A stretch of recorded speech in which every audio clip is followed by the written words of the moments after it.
9 मई पाकिस्तानी तारीख के अंदर एक स्याह दिन के तौर पर ही याद रखा जा सकता है। कभी भी ऐसा मौका है कि फ़ौज और कौम आमने सामने खड़े हों तो उसको आप खुशगवार लम्हा नहीं कह सकते।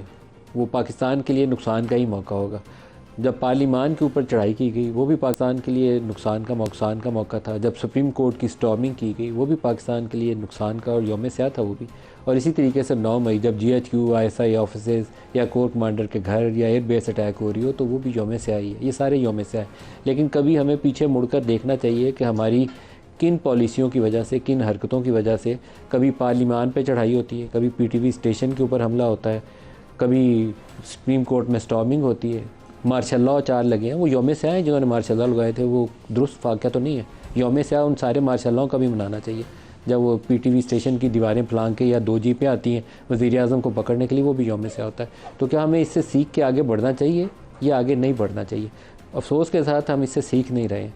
सब लीडिंग पॉलिटिशियन इंतज़ार करते हैं कि कब उनको वो सांप सीढ़ी का खेल होता है ना, पाकिस्तानी सियासत उससे काफ़ी मिलती जुलती है।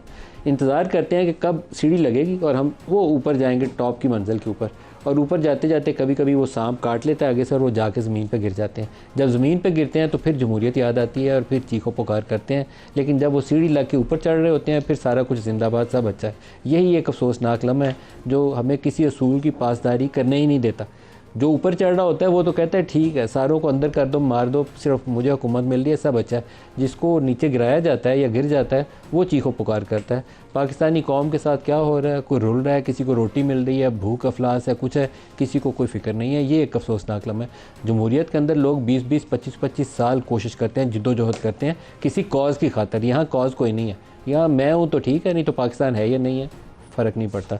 आज आर्मी चीफ़ ने 9 मई की तवसत से ही एक बयान भी उनका भी हमारे सामने आया। सारा दिन के जो कुछ इवेंट्स थे वो भी उसी हवाले से थे, लेकिन उनका स्टेटमेंट बड़ी पावरफुल स्टेटमेंट है। और पावरफुल तो मैं कह रहा हूँ लेकिन लम्हा फ़िक्रिया भी है, क्योंकि पाकिस्तान में इस वक्त 8 फरवरी के इंतखाबात में लोगों की जो अक्सरियत थी हमें वो पाकिस्तान तहरीक-ए-इंसाफ के साथ नज़र आई। वो वोट डालने वाले 31% थे या जितने थे, मेजॉरिटी 8 फरवरी को इमरान खान या पाकिस्तान तहरीक-ए-इंसाफ के हमायतियों की हमें नज़र आई पाकिस्तानी पब्लिक के अंदर। तो जो इतनी बड़ी डिवीजन हम खड़ी कर लें कि वो ब्रिज ना की जा सके, पूरी कौम तकसीम कर लें, तो वो हमें फर्दर पोलराइजेशन की तरफ ले जाती है। PTI ने पोलराइजेशन को पैदा करने के लिए ख़ुद बहुत काम किया है, लेकिन एटलीस्ट बाकी लोगों से तो ये रखी जाती है कि वो उसको कम करने के लिए अपनी हिकमत अमली इस्तेमाल करेंगे, कुछ अच्छे स्टेप्स लेंगे जिससे इस गैप को ब्रिज किया जा सके, लोगों को गले लगाया जा सके, नफ़रत की फ़िज़ा में कमी लाई जा सके। लेकिन मुझे वो होता हुआ नज़र नहीं आता। आर्मी चीफ़ का बयान जो है वो कहता है कि सानिहा 9 मई पाकिस्तान की तारीख़ में स्याह दिन है। तारीख़ का स्याह बाब रकम करने वालों से ना कोई समझौता होगा ना कोई डील होगी। 9 मई के मनसूबा साज़ों को इंसाफ के कुटहरे में लाया जाएगा। घनौने मनसूबा के असल रहनुमा, ये बड़ा गौर तलब है ये जो जुमला है। घनौने मनसूबे के असल रहनुमा जो अपने आप को मासूम ज़ाहिर करते हैं, इनको अपने जराइम का हिसाब देना पड़ेगा। तो मैंने पहले भी प्रोग्राम में कहा था कि ये सुर्ख लकीर अभी इमरान खान के ऊपर डली हुई है, ये हटी नहीं है। तो ये आज आर्मी चीफ़ का बयान है, ये उसके ऊपर फ़ाइनल स्टैंप लगा रहा है। और मैं इसको भी कहूँगा कि ये खुशाइन नहीं है। पाकिस्तान के लिए रास्ता निकालना चाहिए। रास्ते जितने खुलते जाए ना, दरवाजे, रास्ता मिलता जाए, मसाइल हल होते जाते हैं। बंद दरवाजे मिलें तो फिर लोग टकरे मारते हैं, उससे मसाइल बढ़ जाते हैं। ये मैं दोबारा दोहराता हूँ ये जुमला, घनौने मनसूबे के असल रहनुमा अपने आप को मासूम ज़ाहिर करते हैं, इनको अपने जराइम का हिसाब देना पड़ेगा। असल रहनुमा के जराइम में मुलव्वस होने के वाज़ेह सबूत मौजूद हैं। 9 मई के वरगलाए लोगों को पहले ही शक का फ़ायदा दिया जा चुका है सुप्रीम कोर्ट के उस हुक्मनामे की रोशनी में। तो बाकी किसी जो 80-85 लोग अंदर हैं या किसी और के ऊपर जो मुकदमे हैं उसको अभी और माफ़ी की गुंजाइश नहीं है। ये आर्मी चीफ़ का स्टेटमेंट है, मैं नहीं बयान दे रहा, आर्मी चीफ़ कह रहे हैं कि सुप्रीम कोर्ट के कहे के ऊपर जिनको शक का फ़ायदा देना था दे दिया था, बाकियों को सज़ा मिलेगी। 9 मई के असल मुजरिम को हिसाब देना पड़ेगा। ये रिपीटेडली उनके स्टेटमेंट के अंदर इस चीज़ का तज़किरा आ रहा है। जाली ख़बरों पर, और ये एक और लम्हा फ़िक्रिया है, जाली ख़बरों और प्रोपेगंडे से डिजिटल टेररिज़म,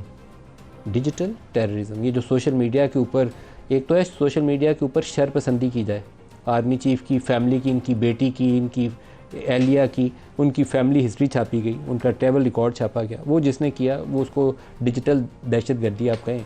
वो मेरा ख़्याल है कि फ़ौज से जुड़े हुए कुछ लोग थे जिन्होंने उस रिकॉर्ड को चुराया था, और फ़ौज से मुंसलिक एक शख्स था जिसने उसको ट्विटर के ऊपर पोस्ट भी किया था। लेकिन बहुत सारे नौजवान होंगे PTI से जो इनकी रगबत होगी, वो उल्टा सीधा छापते भी हैं और उल्टी सीधी मीम भी डालते हैं। हम रोज़ाना पिछले 5 सालों से एक मुश्तरका मीडिया सेल था जिसकी मैं कई दफ़ा निशानदेही कर चुका हूँ। उसके अंदर अस्करियत पसंदों को जिन्होंने तरबियत दी थी उनकी भी निशानदेही कर चुका हूँ। वो हमें गालियाँ निकालते थे, फ़ीमेल एंकर्स को ऐसा ऐसा कुछ लिखते थे कि वो शायद अपने बच्चों से जाते हुए शर्माती होंगी कि हमारे लिए क्या लिखा जा रहा है। उनको तरबियत गाहें भी प्रोवाइड की गई थी सारा कुछ लिखने के लिए, लेकिन उन सारों को पकड़ के दहशत गर्दी क्या है कि अगर हम जेलों में डालेंगे तो तब भी मसला होगा। ये मसला हल नहीं होगा इससे। जाली खबरों और प्रोपेगेंडे से डिजिटल दहशत गर्दी की जा रही है, ये आर्मी चीफ का स्टेटमेंट है। और आज ही की खबर यह है कि पाकिस्तानी जो काबीना है, वफाकी काबीना, वो इलेक्ट्रॉनिक क्राइम एक्ट के अंदर भी कोई तरमीम कर रही है। तो सोच समझ के काम किए जाए। आज अगर इमरान खान को या PTI के 10, 20, 50, 100 लोगों को डंडे मारने के लिए हम कुछ काम करें तो कल यकीन रखें शहबाज शरीफ के वो सबसे ज़्यादा लॉ का इतलाक नून लीग के ऊपर होगा। जब आप किसी दूसरे के लिए गड्ढा खोदेंगे तो उस गड्ढे में आपके गिरने का इम्कान 100% होगा। जो आज प्रोग्राम में हमारे साथ शुरका हैं साहब हैं, सीनियर सियासतदान हैं, शुएब शाहीन साहब हैं पाकिस्तान तहरीक इंसाफ से, और मोहसिन शाहनवाज रांझा साहब हैं PMLN से। सबको खुशामदीद कहता हूँ।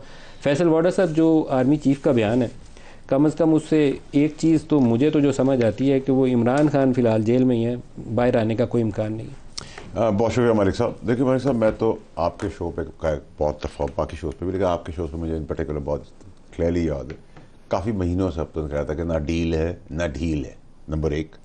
नंबर 2 ये कि 9 मई के वाक़े को लेट गो नहीं किया जाएगा, चाहे उसके लिए कानून भी बदलना पड़े, बदलेंगे, ये भी मैं कह रहा था।